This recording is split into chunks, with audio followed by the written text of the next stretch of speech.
Le Seigneur, en fait, le mois avant de venir ici, j'ai dit, Seigneur, que veux-tu que je fasse? Parce que c'est toujours une crainte que nous avons devant l'Éternel, de dire, mais tiens, Seigneur, on ne veut pas jouer avec ta parole, et je veux m'effacer devant toi. Et j'ai demandé, Saint-Esprit, dis-moi. Et il m'a commencé à me montrer les poteaux d'Achéra de la Bible. Les poteaux d'Achéra, souvent, en fait, on voit dans les livres des rois, des chroniques, l'adoration du dieu Baal, le dieu en fait de toutes les personnes qui sont venues des autres nations, les Phéniciens, toutes les autres croyances qui se sont mêlées en fait au peuple de Dieu et ont commencé à changer la façon de penser du peuple de Dieu. Et puis en même temps, il disait, allez détruire les poteaux d'Achéra. Mais c'est qui Achéra?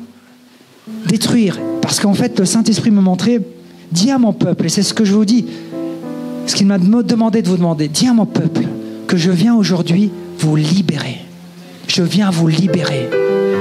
L'Église, et certains, je ne dis pas tous, sont encore liés.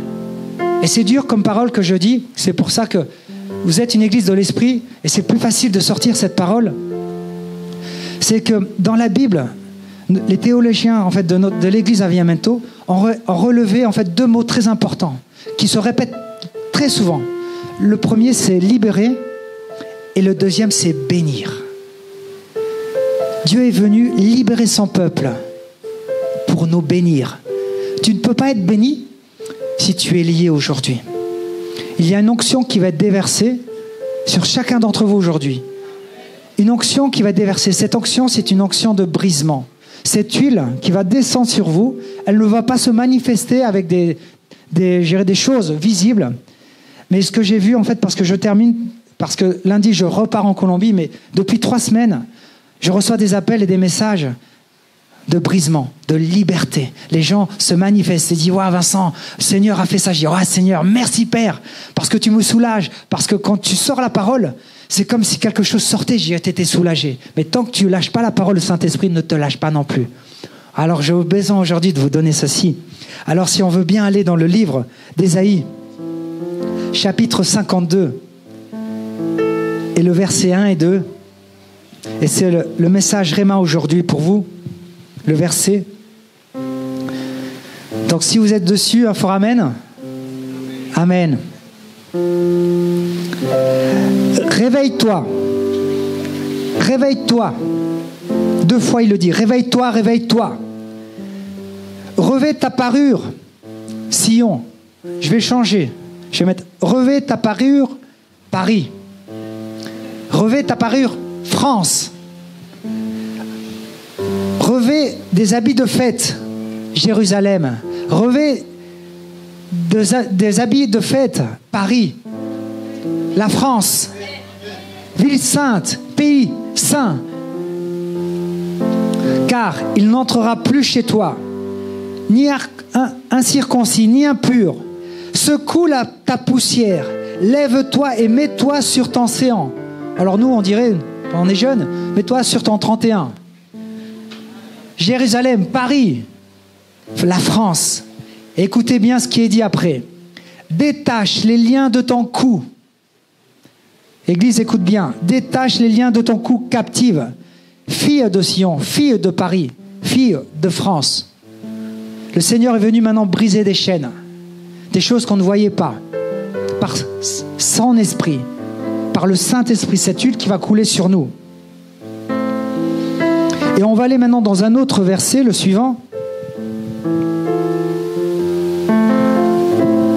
Ésaïe 10, 24, 27. Alors vous allez voir, je suis très sur la parole. Je ne sors pas de la parole. Je sors simplement comme Jésus le fait avec une parabole pour qu'on comprenne mieux. Mais on doit entrer, axer notre message sur ses promesses. Il dit, cependant, ainsi parle le Seigneur, l'Éternel des armées. Ô mon peuple, qui habite à Paris, à Sion, mais je vais mettre à Paris, qui habite en France, Ne crains pas l'Assyrien. Ne crains pas ton ennemi. Ne crains pas ton ennemi. Il te frappe de la verge et il lève son bâton sur toi, comme faisaient les Égyptiens. Mais encore un peu de temps et le châtiment cessera. Puis ma colère, écoute bien, puis ma colère se tournera contre lui pour l'anéantir. Pas pour le blesser, pour l'anéantir. L'Éternel des armées agitera le fouet contre lui, comme il frappa Madian, au rocher d'Horeb. Et de même qu'il leva son bâton sur la mer, il le leva encore, comme en Égypte. En ce jour, écoute bien, son fardeau, ton fardeau, sera ôté de dessus ton épaule.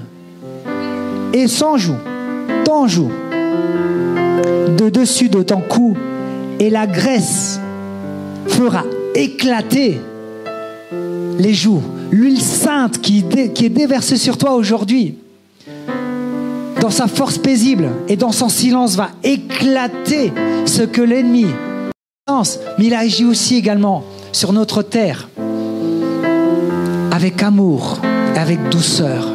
Aujourd'hui, c'est la douceur de Dieu qui vient avec dans toute sa puissance et son autorité. Alléluia. Gorabashabara Sainte Seigneur. Un message de l'Esprit pour l'Église. Et le verset suivant, on va aller dans l'autre verset, Josué 5, 6 à 12. Et là, on va parler de quelque chose qu'on va devoir faire tous ensemble. Parce que nous avons aujourd'hui la possibilité d'être libérés. Mais il nous demande de faire quelque chose aujourd'hui. Et on va aller dessus parce que le Seigneur m'a montré que pour entrer dans la terre promise, il est nécessaire de faire quelque chose. La circoncision. Le peuple de Dieu, lorsqu'il était entré sur la terre promise, avait cru et entré dans la terre promise. Dieu dit, et là dans le verset 7, ce sont leurs enfants qu'il établit à leur place. À la place de qui? Des incrédules, parce que les incrédules sont restés dans le désert. Ceux qui ont eu la même promesse que vous, qui n'ont pas cru, sont restés dans le désert. Mais vous qui avez cru, et il dit, et Josué les circoncis, car ils étaient incirconcis parce qu'on ne les avait pas encore circoncis pendant la route. Lorsque eut achevé de circoncire toute la nation, ils restèrent à leur place dans le camp jusqu'à leur guérison. L'Éternel dit à Josué, aujourd'hui, j'ai roulé de dessus de vous l'opprobre de l'Égypte. J'ai enlevé quelque chose. J'ai brisé les jougs qui étaient sur le peuple d'Égypte en captivité. Aujourd'hui, le Seigneur vient libérer son peuple de la captivité, de l'oppression, de l'affliction. Amen.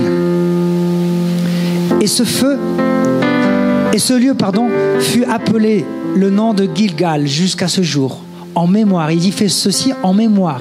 Et aujourd'hui, le peuple d'Israël sait qu'à Gilgal, Dieu a délivré son peuple. Et ce qui est intéressant par la suite, c'est que les enfants d'Israël campèrent à Gilgal et ils célébrèrent la Pâque. La Pâque, le 14e jour. Donc c'était la deuxième fois qu'ils célébraient la Pâque. Un qui était en captivité en Égypte, et ensuite, lorsqu'ils sont entrés sur la terre promise. Mais il dit également que la manne cessa dès le lendemain. Ils étaient près de Jéricho. Et c'était la première conquête du peuple d'Israël, Jéricho. Alors que d'autres disaient, non, il y a des murailles, il y a des géants.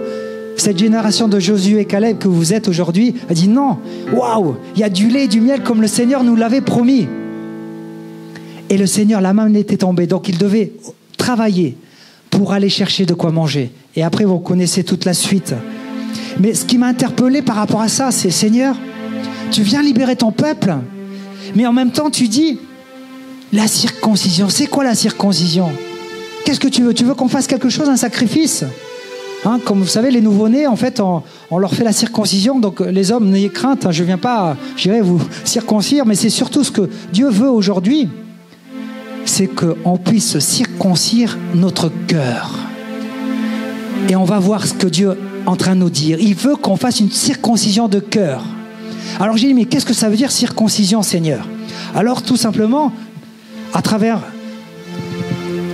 la traduction, circoncire veut dire du latin, ça vient du latin, circum sidere. Il y a deux parties de mots. Un qui est circum, autour, qui veut dire autour. Et l'autre, caedere, couper. Couper autour. Mais qu'est-ce que tu veux dire, Seigneur, couper autour de quoi? Ceux qui t'infectent, ceux qui infectent ton cœur aujourd'hui. Ceux qui t'infectent ton cœur aujourd'hui.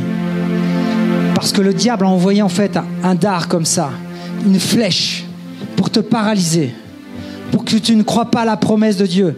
Si seulement le peuple de Dieu pouvait simplement croire sa parole, je peux vous dire, ce réveil serait là depuis déjà beaucoup de plus d'années. Il veut que tu coupes aujourd'hui ce qui infecte ton cœur. Et on va aller rentrer plus en profondeur dans sa parole, dans sa présence, parce que je vais vous montrer comment faire ceci. Comment le faire? Et ce qu'a dit Jésus par rapport à ceci. Amen. On va continuer dans l'autre slide. Est-ce que vous me suivez aujourd'hui? Parce que ce message, je ne l'avais pas compris au début, il y a un mois. Mais au fur et à mesure, je suis commencé à rentrer, j'ai commencé à voir tout ceci. Et j'ai dit... Et en même temps, quand j'ai commencé à faire cette recherche avec, souvenez-vous ce que je vous ai dit, les poteaux d'Achéra, qu'est-ce que c'est? Parce qu'on regardait, si vous lisez le livre des rois et le livre de Chroniques, les rois se succédaient les uns après les autres et faisaient les mêmes erreurs que leur père. Mais j'ai dit, mais Seigneur, ils n'ont rien compris. Parce qu'en général, lorsque on commet une erreur une première fois, ok, qu'on n'apprend pas la première fois, on commet une deuxième erreur. On se dit, mais attends, mais si tu n'as pas compris la première et que tu commets une deuxième erreur, j'espère que la troisième, tu peux réfléchir.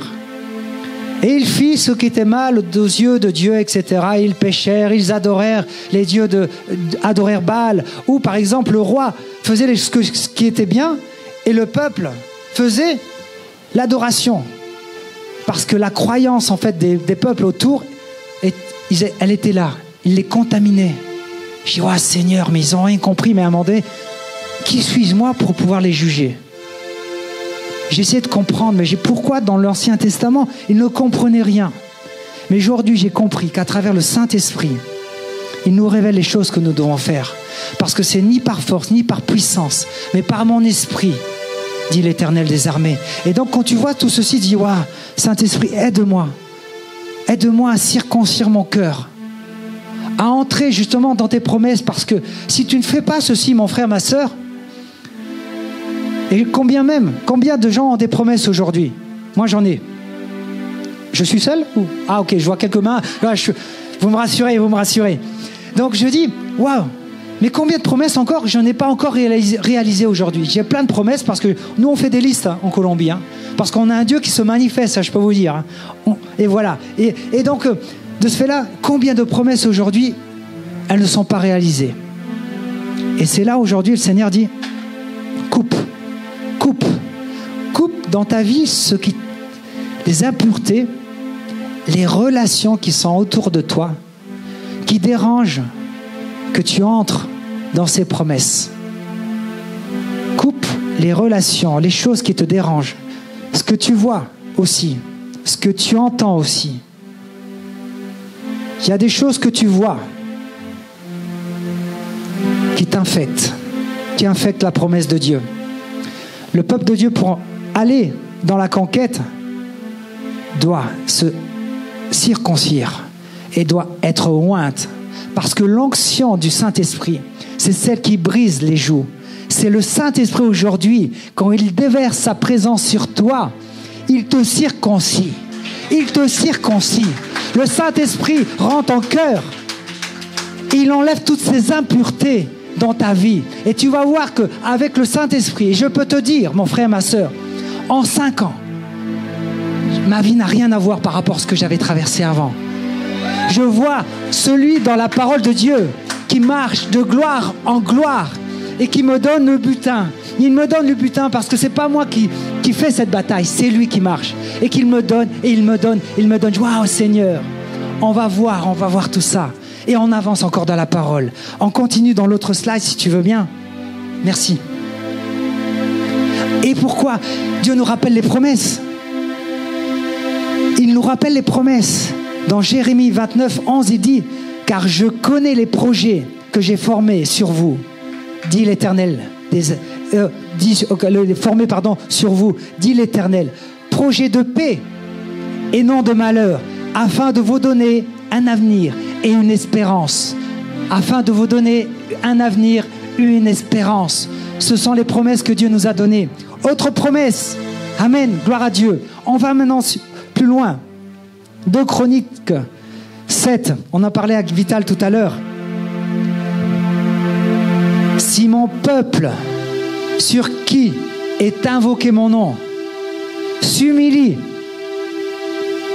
prie et cherche ma face, et s'il se détourne, si le circoncis se détourne de ses mauvaises voies, je l'exaucerai des cieux et je lui pardonnerai son péché et je guérirai son pays. Je guérirai la France. Je guéris la France. Dieu compte sur nous aujourd'hui pour guérir notre pays, mon frère, ma sœur. Dieu veut agir d'abord en nous. Il veut restaurer en fait ces promesses qu'il a mises dans nos cœurs et que pendant des années on attend et elles n'arrivent pas.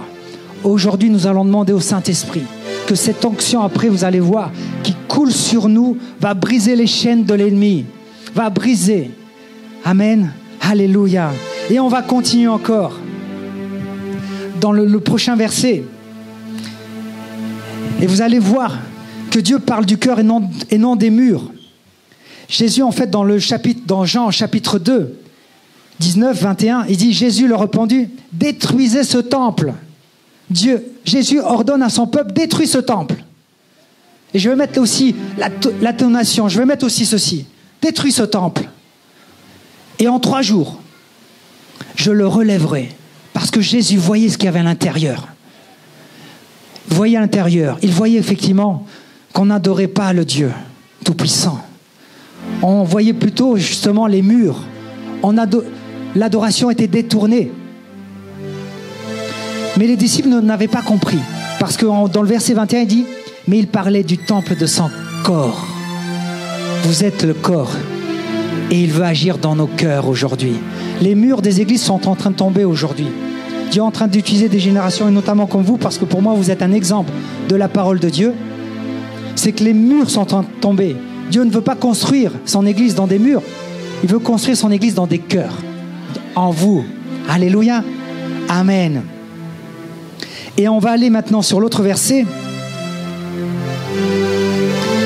On va aller plus loin et on va dire, il dit, au contraire, dans Exode, justement, par rapport à cet Exode, ces choses qui ne permettaient pas d'entrer dans cette conquête, au contraire, vous renverserez leurs autels et vous briserez leurs stèles et vous abattrez leurs pieux sacrés voués à la déesse Ashéra. Ce que je vous ai dit, qu'est-ce que c'est cette déesse Ashéra? C'est cette croyance. On a parfois des pieux dans nos cœurs, dans nos vies, qui ne nous permettent pas d'avancer. Et après, on va faire un exercice, vous allez plus facilement comprendre ces choses. Et on va aller dans le verset suivant, dans Ézéchiel 8, 3. Et il étendit une forme, donc là c'est Ézéchiel, il étendit une forme de main, et me saisit par les cheveux de la tête, l'esprit m'enleva entre la terre et le ciel. Il me transporta dans des visions divines, à Jérusalem, à l'entrée de la porte intérieure, du côté du septentrion, où était, écoutez bien, l'idole de la jalousie. Comment ça? Qui excitait la jalousie de l'Éternel. Je pensais quand Dieu me disait, dis à mon peuple de faire tomber ces poteaux d'Achéra, je pensais des choses, en fait, des statues, des choses visibles. Mais le diable est très sournois aujourd'hui. Parce que lorsqu'il ne peut pas t'affronter en direct, il va essayer comme un serpent de te contourner. Il ne va pas t'affronter directement, il ne veut pas que tu le vois. Et en fait, cette jalousie est une idole. Ah! une idole. Et donc j'ai compris dans l'esprit qu'il y a des idoles aujourd'hui dans le peuple de Dieu et dans nos vies qu'on va faire tomber ce soir. Qu'on va faire tomber ce soir. Et je vais vous faire un exercice pour que vous compreniez plus facilement maintenant ce message.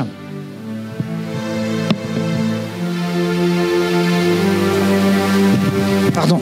Alors j'aimerais bien 3 volontaires. Si vous voulez bien, 3 jeunes qui puissent m'aider, venir. N'ayez pas peur, n'ayez crainte. Vous voyez ces chaînes. Très bien.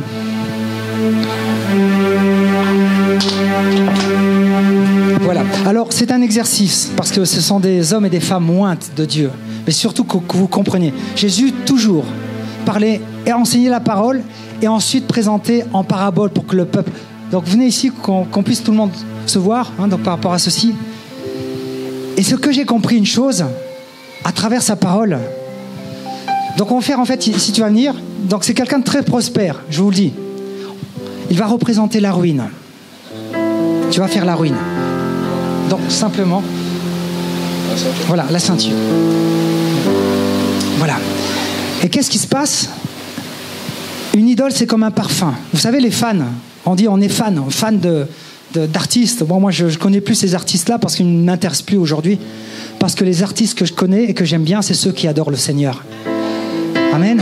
Et donc, en fait, un fan, j'irai à un idole, qu'est-ce qu'il va faire? Il va venir vers moi, si tu veux bien, et il va m'entourer. Donc, tourne autour de moi.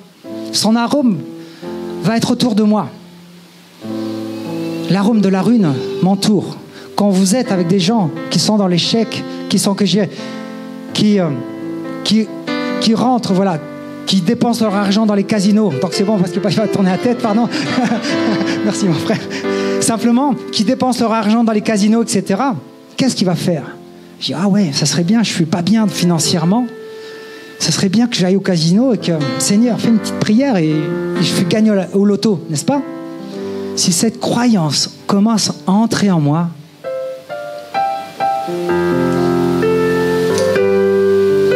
voilà, elle devient mon idole.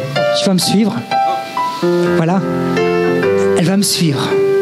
Et peu importe où je vais, la ruine va me suivre. Et je vais voir mes pasteurs. Pasteur Carlos, aidez-moi. Pasteur Carlos, ça va plus prier pour moi. C'est la ruine. Nicole, prie pour moi, c'est la ruine. Et je ne sais pas ce qui se passe. Et ensuite, d'autres idoles. Là, vous allez m'aider si vous voulez bien. Quelle idole que vous voulez qu'on représente aujourd'hui? La comment? La impudicité et l'autre? La colère. Ok. Donc c'est simplement une représentation parce qu'on va... Voilà, donc simplement tu vas tenir, ça va être difficile. Donc ici, la pudicité, d'accord? La même chose, elle va commencer à tourner autour de moi. Et lorsque je vais l'accepter, je vais croire. Une idole, c'est croire, n'est-ce pas? D'accord? Elle devient mon idole. Et la pudicité me suit là où je vais. Là où je vais. Et peu importe où je vais, mais qu'est-ce qui se passe, Seigneur? Je prie sans cesse et j'arrive pas. Qu'est-ce qui se passe? Et ensuite, on va faire un autre exemple avec la colère. Et on peut prendre également le rejet aussi. Hein. Vous avez des amis, les gens. La colère, le rejet. Voilà. J'ai plus de place. Merci Seigneur. Merci. Tu as compassion de ton serviteur. Et la colère me suit aussi. La colère me suit. Également le rejet. Mais je vais voir mes amis, mais ils s'éloignent de moi. Et j'ai ma famille brisée. J'essaie de construire un mariage. Et tac, et ça se déchire, mais je ne comprends pas. Ouais. On va passer là maintenant, on va. Oh, pardon. Là, on est coincé. Voilà, par-ci. Merci. Et qu'est-ce qu'on doit faire par rapport à cette situation? Voilà, mettez-vous derrière moi. Et laissez là, justement, vous montrer le problème qu'avait le peuple d'Israël. Donc, juste derrière moi, si vous voulez bien. Il y avait une promesse, une terre promise devant. Mais il y avait des choses qui étaient dans le désert que le Seigneur voulait couper. Comprenez bien ce qu'il voulait. Il a dit, Dieu dit à Josué, circoncis mon peuple. Et Jésus aujourd'hui te dit, circoncis, pour que tu puisses entrer dans tes promesses, dans les promesses que j'ai données, parce que tu ne peux pas entrer et tu viens avec tes forces Mais que dit la parole dans Zacharie 4:6? Ni par force, ni par puissance, mais par son esprit, dit l'Éternel des armées. Et quand tu comprends cette parole, quand tu circoncis ton cœur, que tu demandes au Saint-Esprit de descendre sur toi, parce que tu ne sais pas, parce que c'est ni pas par force. Et j'ai abandonné le ministère il y a plus de 10 ans, parce que j'étais fatigué. Et je veux éviter également que tu te fatigues de travailler par tes forces. J'ai dit, mais qu'est-ce qui se passe? Et un homme de Dieu m'a dit, le Saint-Esprit demande l'autre consolateur. Et qu'est-ce qui se passe quand le Saint-Esprit descend sur toi? Il brise les joues. Ce n'est pas toi, il brise les joues. Il te rend libre. Et tu vas de promesse en promesse. Merci, merci pour vous. Voilà, que Dieu les bénisse et les prospère. Merci, pardon. Merci. Et donc tu vas de promesse en promesse. Et là, les promesses commencent à s'accélérer. Parce qu'il faut que tu rentres dans la première pour que tu puisses, n'est-ce pas, rentrer sur la deuxième. Et donc quand tu vois tout ceci, tu dis, waouh Seigneur, qu'est-ce qui se passe? Et c'est mon témoignage aujourd'hui, mais c'est pas que le mien. C'est celui d'une nation qui se levait pour Christ. Aujourd'hui, c'est 30% de chrétiens en Colombie. 30%, un tiers, qui changent une nation. Aujourd'hui, en France, nous avons 1% de chrétiens. Waouh! Mais moi, j'ai pas les yeux, en fait, des 10 espions. J'ai les yeux de Josué et Caleb. Et j'ai dit, waouh! Cette terre est sainte. Et Dieu nous l'a promis. De 1%, Dieu va la faire grandir très vite. Parce que là, on a 50 années aujourd'hui. 50 années pour arriver à 30. Mais Dieu n'a pas-t-il dit que dans les derniers temps, il déversera son esprit sur toute chair? Et on voit une accélération des jeunes comme vous aujourd'hui qui, je dis, mais ils ont combien d'années de conversion? Et j'ai eu l'occasion de partager avec certains qui sont venus également à Bogota. Non, 2 ans. Waouh, Seigneur! Donc tu fais la même chose que comme Pierre, le pêcheur. Tu lui avais dit, ce pêcheur, il dit, viens avec moi, je ferai un pêcheur d'hommes. Et quand ses amis en fait du village l'ont vu prêcher, il a dit, waouh, quelle sagesse a cet homme. Ah, il est avec Jésus. Et vous marchez avec Jésus. Waouh, Seigneur. Et donc tu vas commencer après à rentrer dans sa présence. Tu vas devenir addict. Et cette onction descend, je la sens maintenant déjà qui commence à descendre. Et il va te rendre, il va briser les chaînes. Et aujourd'hui, je peux te dire que je me ris de l'ennemi. Parce que je ne vis plus. Parce qu'il vit en moi. Jésus-Christ vit en moi. Et son combat, c'est lui. N'aie pas peur. Souvent, les gens disent, waouh, tu sais, il ne faut pas provoquer. Mais tu sais qui est en moi? N'est-ce pas écrit dans la parole que nous sommes le temple de Dieu et que l'Esprit Saint demeure en nous? Et que celui qui est en nous est beaucoup plus grand que celui qui est dehors? Coupons-nous de toutes ces pensées, ces doutes, et vous allez voir que vous allez marcher de victoire en victoire. Et ce même butin que Jésus va te chercher, il va te le déposer. Il va te les déposer. Amen. Et donc là, vous allez chercher après dans le slide suivant. Quand tu brises ces joues, ça va faciliter également ta prière, mon frère, ma sœur. Parce qu'il y a des choses qui... Aïe, aujourd'hui je suis fatigué. Ou l'occupation. Le diable aime bien vous occuper. Mais tu vas dire non. Le premier. Aujourd'hui, j'ai un rendez-vous avec le roi. Et tous les jours, à 5h du matin, la première chose que je fais, fatigué ou pas, je vais dans mon lieu secret. Et je le cherche. Je mets une musique. C'est pour ça que j'adore la musique, celle de Dieu. Parce que Dieu a créé la musique. Je mets cette musique d'ambiance, comme notre sœur nous donne, qui est ointe également. Et tu commences, le Saint-Esprit commence à te ministrer. Dans le silence, même si tu es fatigué. On ne peut pas mentir devant lui parce qu'il nous connaît. Il connaît également tes besoins. Mais il connaît également ton obéissance. Parce que lui, il t'attend tous les jours à 5h ou à l'heure que tu vas lui donner rendez-vous. Et tu vas le chercher de jour en jour. Et tu vas aller de révélation en révélation. Tu vas sortir de ton lieu secret. Tu vas dire, waouh, pasteur, le Seigneur m'a parlé. Le Seigneur va également te dire, waouh, telle sœur, tel frère. Et tu l'appelles, tu dis, tac, tac, tac, tac. Là, il y a 2 semaines, le Seigneur me dit, dans ma prière, il me dit, tiens, dis à cette sœur qu'elle va se marier. Waouh, Seigneur, attends, je ne vais pas me lancer. Et il me donne le verset. J'envoie à 6h le message. Après et il dit, tiens, le Seigneur m'a révélé une parole pour toi. Je te la donne. Tu vas te marier, mais ne t'inquiète pas. Parce que ton mari est en chemin. Il prie pour toi aussi. Connexion. Parce que les gens prient pour vous aussi, sachez-le. Ils veulent vous trouver, sachez-le aussi. Et donc, il me dit, waouh, c'est impressionnant ce que tu me dis. Parce que regarde où je suis passé en fait devant une bâche, donc une publicité, salon du mariage. L'arôme de la promesse. Quand tu coupes ces liens, cet arôme te poursuit. Tu es déjà dans la terre. Elle te poursuit. Waouh, Seigneur, merci. Et on va aller dans le slide suivant. Et ce que Dieu attend de nous, dans Hébreux, c'est qu'on lui fasse en fait des offrandes, par lui offrant sans cesse à Dieu un sacrifice de louange. C'est dans la louange que le Seigneur également déverse son huile, sa présence. Pendant que le peuple de Dieu, si on regarde dans 2 Chroniques aussi, par loin, ça vient à l'esprit, pendant qu'il louait, pendant que les ennemis étaient autour, les rois, c'est le roi Ézéchias. Je vais venir parce que ça va parler à quelqu'un. Excusez-moi de prendre du temps, mais je suis passionné de lui. Alléluia. Ah, le Josaphat, autant pour moi, le roi Josaphat. C'était dans 2 Chroniques, en fait, 20, d'accord. Les rois étaient autour de lui. Et qu'est-ce qui s'est passé? Josaphat éprouve une grande crainte et décide, au contraire, parce que quand dans la crainte, en fait, tu es saisi, tu ne bouges plus. Il décide de consulter l'Éternel. Où ça? Dans le lieu secret, n'est-ce pas? Là, il a été dans le temple. Et il proclame un jeûne. Donc bon, mais je vais aller plus loin. Et au moment où l'on commença les acclamations et les louanges, l'Éternel plaça des embuscades contre les Ammonites, les Moabites et ceux des monts de Séhir, qui étaient venus contre Juda. Ils furent battus. Et les Ammonites et les Moabites se jetèrent. Écoute bien ce que tes ennemis